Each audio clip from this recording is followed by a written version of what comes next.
Hey, it's NPR's Book of the Day. I'm Andrew Limbong. One really great idea can power an entire story. That's something our guest on the pod today says that really stuck out to me. His name is Zach Williams, and he's out with his debut short story collection titled Beautiful Days, which is getting some really great reviews. Kirkus called it lyrical, well-crafted, and offbeat while comparing him to George Saunders. Now, in that quote, Zach is talking to NPR's Sacha Pfeiffer about why he chose to write short stories instead of a novel, and how short story collections are easier from a project management perspective. You can wring something out of one idea and then jump to something completely different the next day. And it's interesting to hear a writer's approach on a very practical level, because they also do end up talking about how it's never too late to start writing. That's ahead. Support for this podcast and the following message come from BetterHelp. It's easy to compare your life to everyone else's, but comparison is the thief of joy. Therapy can help you focus on what you need to live your best life instead of dreaming about someone else's. Give BetterHelp Online Therapy a try. Just fill out a brief questionnaire to get matched with a licensed therapist and switch therapists anytime for no additional charge. Stop comparing and start focusing at betterhelp.com/NPR. This message comes from NPR sponsor Instacart. Worried about letting someone else pick out the perfect avocado for your perfect impress them on the third date guacamole? Well, good thing Instacart shoppers are as picky as you are. They find ripe avocados like it's their guac on the line. So let Instacart shoppers overthink your groceries so that you can overthink what you'll wear on that third date. Download the Instacart app to get free delivery on your first 3 orders while supplies last. Minimum $10 per order. Additional terms apply. Zach Williams started his career as a high school and middle school English teacher. But when he became a new parent, all the anxieties and joys of having a kid renewed his urgency to do something else. I always wanted to write stories. The quickness and musicality of short stories was always attractive to me. And so when I started to write in my mid-30s, I wanted to have a number of stories that would function as a kind of a record of a kind of time and place in my life, I suppose. I wanted to approach the collection that way. That debut collection is called Beautiful Days. In it, Williams writes about characters who lead lives that are mundane and bizarre, often at the same time. His characters feel overwhelmed by forces familiar to many of us, like parenting or conspiracy theories or just modern-day society. When I spoke with Williams, I asked him whether his fictional tales are inspired by how he feels about the real world. Oh, I think they're entirely inspired by that. The first story in the collection, I started in 2016, and then I was kind of drafting them between 2016 and maybe 2021. So it was the Trump administration and the pandemic. And I think another kind of key thing for me, too, was that I had just gotten my first smartphone in 2015. So it was this entry into a different kind of life on the internet. You lasted that long, by the way. Didn't it come out in like 2008 or so? Yeah. Yeah, I was a holdout. I held out for as long as I sort of felt that I could. I didn't feel that it was sort of necessary for a long time. I wanted to try to avoid it, I guess. But then I got one eventually. And then, I definitely feel addicted to it now in the way that I think a lot of us do. And so I think that was happening for me too at the same time. And our son had been born. So I think there was a lot that was happening that I was feeling very anxious about, and a lot that was happening that was very hopeful and joyful and beautiful. And so the confluence of those things, I think, is at the heart of the inception of a lot of the stories. You've mentioned your son, and there are several stories that deal with parenting. There's one involving a couple in a strange place who start aging rapidly while their toddler doesn't. There's another about a little kid who suddenly has an extra toe and how the dad reacts. There's another one about a father looking somewhat disapprovingly on how his adolescent son has turned out. That made me wonder how much parenting is affecting your life now in a way that ended up infiltrating your stories. Parenting was, I think, one of the things that made me feel that I had something to write about. The story that you mentioned, Wood Sorrel House, about the couple that is kind of trapped in this vacation home, aging while their son remains ageless. I was very much in the kind of fog of early parenthood as I was writing it. I just reread that story yesterday. I don't think I would write that story the same way now.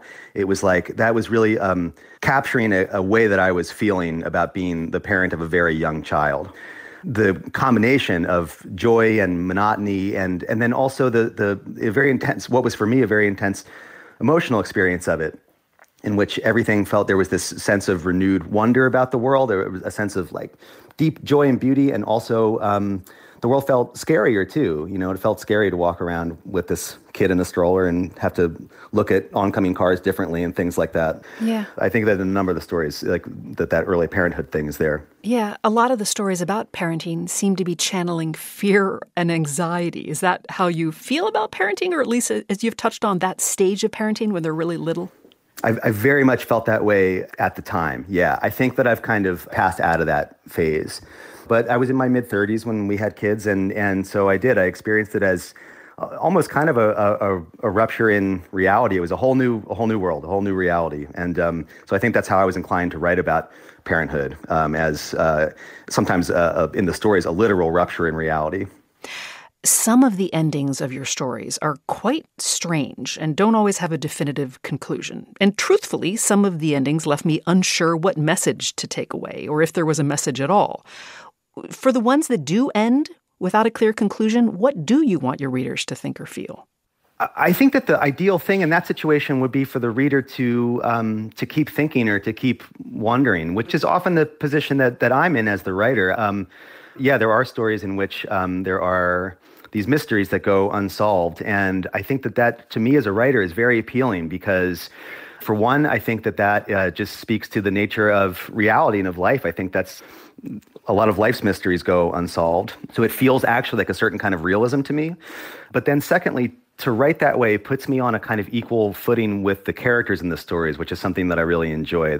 I like writing about characters who are trying to figure something out that I myself, as the writer, also don't know. It's like I think it makes it easier for me to sympathize with the characters, to be there on the page with the characters when we both don't know, if that makes sense. Mm. You said earlier that you like the quickness and musicality of short stories. Why have you been drawn to those more than a novel? When I started out, I just didn't think that I had a novel in me. I whether rightly or wrongly, I viewed a novel as a kind of project that one might have to approach a certain way, a certain amount of planning, a certain amount of sense of what you were hoping to achieve, what you were hoping to write about, even on a basic level. And I didn't have that, but I felt that I had something else, which was this ability to write these shorter form pieces that had, what I came to feel was that short stories have this kind of beautiful back and forth relationship, an easy back and forth between the subconscious and the page. What I loved about writing stories, what I continue to love about it, is that I think that one really great idea can power a whole entire story.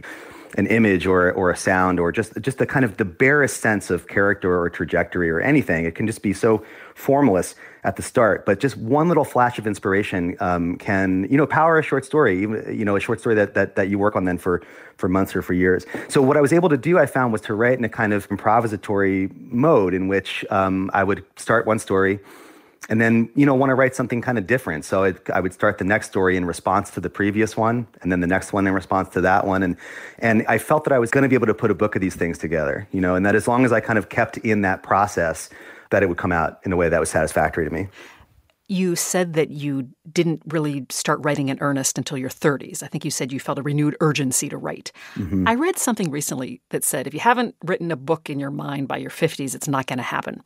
As someone who got a later start to writing than you thought you would, do you feel like there's a certain age at which it's just not going to happen? If the book's not out yet, it's not coming out?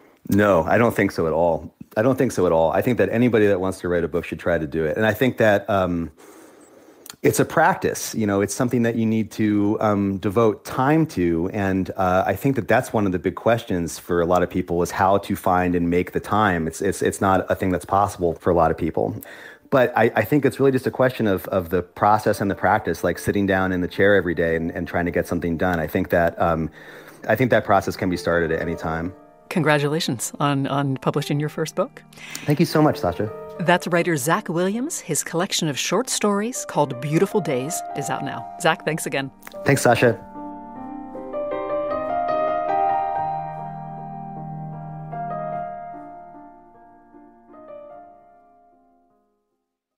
This message comes from NPR sponsor Mint Mobile. From the gas pump to the grocery store, inflation is everywhere. So Mint Mobile is offering premium wireless starting at just $15 a month. To get your new phone plan for just $15, go to mintmobile.com/switch.